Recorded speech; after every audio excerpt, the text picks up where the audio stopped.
I'd first and foremost like to thank um, the NTC group of companies for having invited me to be their brand ambassador. I'm very much happy and proud to be a part of their honest group.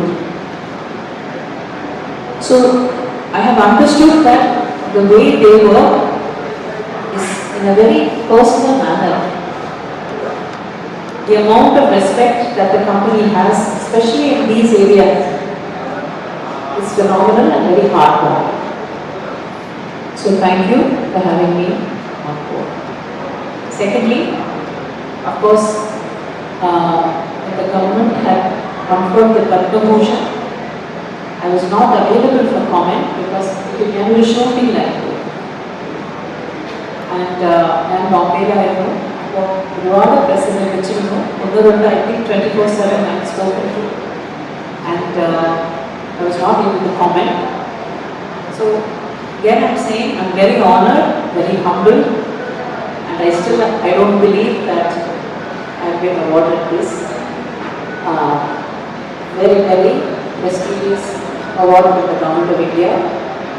I'd like to thank my Rasikas. Rasikas is the same, whether it is film or dance.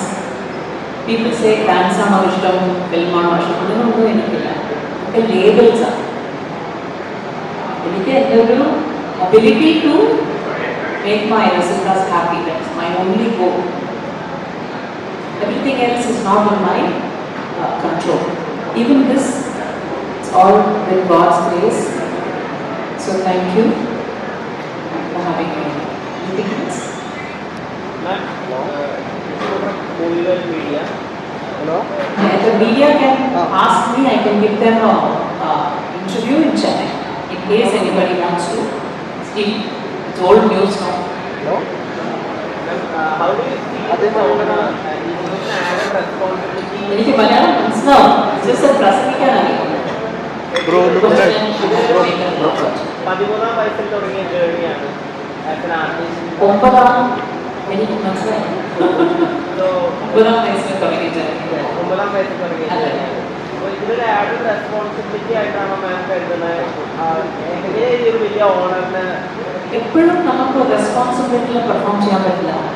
ഇതൊരു creative ആർട്ടല്ലേ. അപ്പോൾ അങ്ങനെ ഒരു ആർട്ടിസ്റ്റിന് we can't give awards and say perform for even other awards.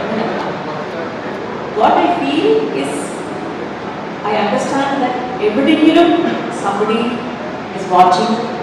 It could be the stars, but sometimes I think when you work hard enough, when you have enough of grace, alkali blessings or good things will only happen. Responsibility enough. വേറെ ഒരുമിച്ച് 6 months എടുത്തു മാം ഈ ബ്രാൻഡിനെ പറ്റി പഠിക്കാൻ വേണ്ടിയിട്ട്. അപ്പോൾ ഓരോ സ്റ്റാർസും ബ്രാൻഡിൻ്റെ 6 months എടുത്തോ? 6 months എടുത്തില്ല. I have read their biodata. Of course, we have to do that. There is a due diligence. We have to understand that as a brand ambassador, there is a responsibility. Right? Not as an artist. So in that, I have been careful to the extent that is possible, myself and my team. And now I'm saying, I'm very very happy to be a part of this. मेरा हाल मिलिए. നിങ്ങൾ ഏത് ചാനലാണ്? മാം ഇപ്പോഴും പെൺകുട്ടികൾക്ക് role model ആരാണെന്ന് ചോദിക്കുമ്പോൾ ശോഭനയാണെന്ന് പറയുന്ന ഒരുപാട് പെൺകുട്ടികളുണ്ട്. ഉങ്ങളുടെ ആ അടുത്ത ശോഭന ഉങ്ങളുടെ അടുത്ത ശോഭന എന്ന് പറഞ്ഞ ശോഭന വരെയുണ്ട്. അപ്പം മാമിനൊരു ഒരു ഐഡളായിട്ട് ഒരു പാരഗൺ ഓഫ് എക്സലൻസ് ഒക്കെ ആയിട്ട് കാണുന്ന ഒരുപാട് യങ്ങായിട്ടുള്ള ആളുകളില്ല മാം. അവരോടൊരു എനിക്ക് അതിൻ്റെ അഡ്വൈസ് എനിത്തിങ് അവർക്കൊരു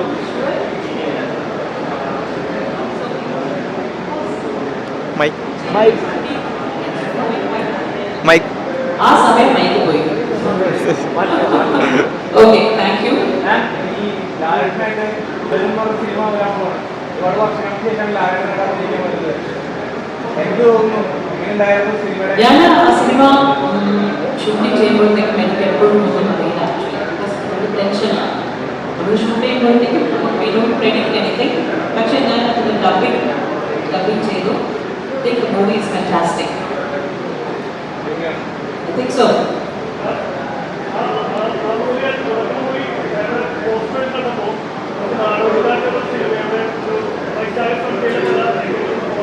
ഉണ്ടോ? നന്നായി.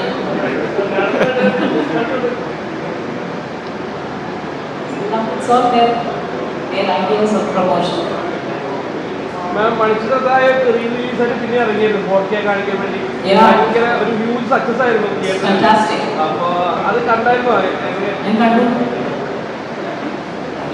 പിന്നെ I was very thrilled. എല്ലാം പറഞ്ഞല്ലോ ഓൾറെഡി സ്പോken. ആ ടീമായിട്ടൊന്നും ഒത്തുചേരാൻ താല്പര്യം. ഞങ്ങൾ ചോദിച്ചിരുന്നു ലാൽ സാറും ഞാനും ഫാസിൽ സാറും ചോദിച്ചിരുന്നു. പക്ഷേ I think he wants a different team. I think he wants other artists. Thank you Thank you.